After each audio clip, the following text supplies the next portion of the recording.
मत्ताईची चोकडली खबर 15वा अध्याय।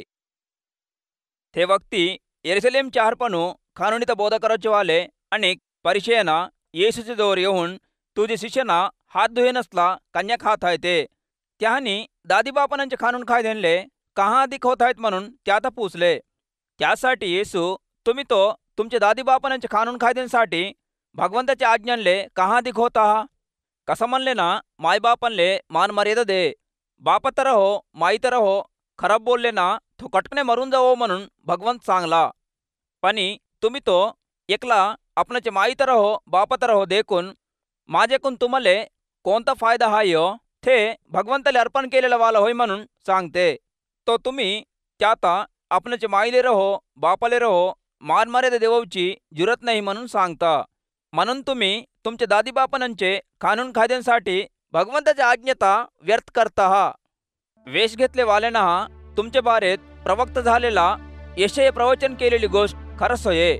ते काय होय म्हणले ना हे माणसा आपणाचे वोटंकून माले मान देतेत पण त्यांचं हृदय माझपण दूर आहे।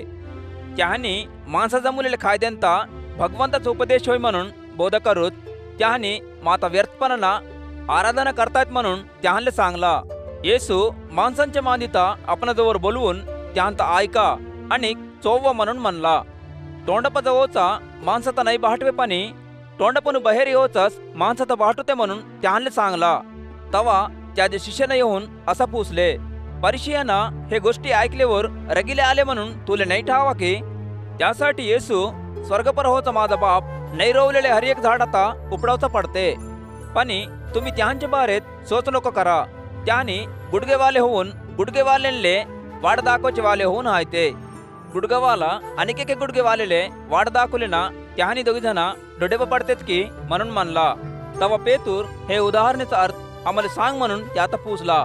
त्यासाठी येशू तुम्ही काय यातावरी बुद्ध नसले वाले होऊन हा तोंडपजवत समजा हागन बोडी बाहेर निघते पण तोंडपणू बाहेर येवचे वाले हृदयपणू बाहेर येत आहे ते हेच माणसात भाटूत आहेत म्हणून तुम्ही नाही ओळखा की? वाईटला सोत नरहत्या सिंडरूपण दुसऱ्यांसंग लोदवचा चोरपण करवचा लबडगाव देवचा दुसऱ्यांच्या बारेत खराबले गोष्टी सांगावचा हृदयपणूस बाहेर येते ते हेच माणसात भाटूत आहे ते पण हात धुई नसला कन्या खावाचा माणसात भाटूत नाही म्हणून त्यांना सांगला। येशू तेथून निघून तूरू आणि सीदोन मनवचे प्रांतलंप गेला। हदेक ते प्रांतंपणू कानान देशची बाई एकलीस येऊन हे प्रभू दावीचे लेका माझ्यावर दया दाखू माझी पोरगी भूत धरून खूप बाधा पडताय म्हणून बोमुल्ली पण येशू तिले एक गोष्ट काही नाही सांगला। तवा त्याचे शिष्यनं येऊन हे बाई आमचे मांग येऊन लढूत आहे त्यासाठी इथं सारकर म्हणून त्यात पायपोटी केले। येशू असा जवाब सांगला दौल्ले मेंढ्यांचे वनी रहोचे इस्रायलचे घरवालेंपस माता धाडावचा पल्ला पण आणि कोणपस धाडावचा नाही पल्ला तरी पण ते बाई येशूच्या जवळ येऊन खालतू ठोंगरेवर उभं होऊन प्रभू माले मदत कर म्हणून म्हणली।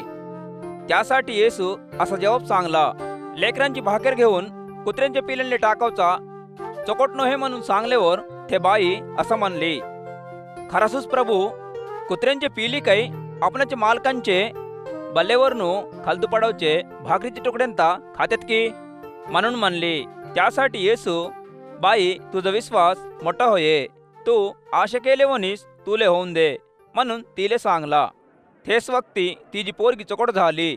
मग येशू तेथून निघून गलिलीय समुद्राच्या दरडीपा येऊन आणि डोंगर चगून तेथे बसल्यावर आणि खूप जोग माणसांची मांदी येशूच्या जवळ आली। लेंगडेवाल्यांता गुडगेवाल्यांता मुकेवाल्यांता आणि लेंगडेलुल्यांता कितीक जणांता त्या जोर धरून येऊन त्याच्या पायांच्या जोर ठेवले तो त्यांता चकोट केला। मुकेवाले बोलावचा आणि हातपाय पडलेले वाले चकोट होचा आणि लेंगडेलुले चकोट होचा गुडगेवाले देखावचा माणसांचे मांदित देखून अवचित होऊन इस्रायलचे भगवंताले महिमा केले। तवा येशू आपणाच शिष्यानंतर बोलवून असं म्हणला हे माणसांच्या मांदीवर मी दया दाखवत हो 3 रोजांपण यानी माझ्या जवळ राहते पण आता येईन खावले काहीच नाहीता त्यांत भुकेनं दाडावचा माले पसंत नाहीता त्यानी एकंदी रस्त्यावर झापडी पडतेत कायो। त्याच्या शिष्याना इतके जोग माणसांचे मांदिले खवले पुरे जोगची भाकरी कोणीच नाही वाचवच्या जागी आम्ही कुठून आणू शकतो म्हणून ते आता पुसले. येसू तुमप किती भाकरी आहे ते म्हणून त्यांत पुसल्यावर त्यांनी 7 भाकरी इतकुसेच नाहले मासरे आहे ते म्हणून त्याला जवाब दिले. तवा येसू भुईवर बसा म्हणून ते माणसांचे मान दिले आज्ञा दिला. तवा येसू ते 7 भाकरींता आणि ते मासऱ्यांता धरून दंडसमुद्र करून त्यांत मोडून आपल्या शिष्यानले दिला. शिष्याना माणसांचे मान दिले वाढून दिले. त्यांनी समधी दणीबोरूतले खाऊन झाल्यावर उरलेले तुकडे 7 ढाले वेचले. बायांता आणि लहानले लेकरांता हिसाब करे नसला खालेले वाले कमी जास्त 4000 जना दादुली माणसं होते. मग येसू माणसांचे मांदित सार करून ओढाचा गुण मगदानु मनाची चारपा आला.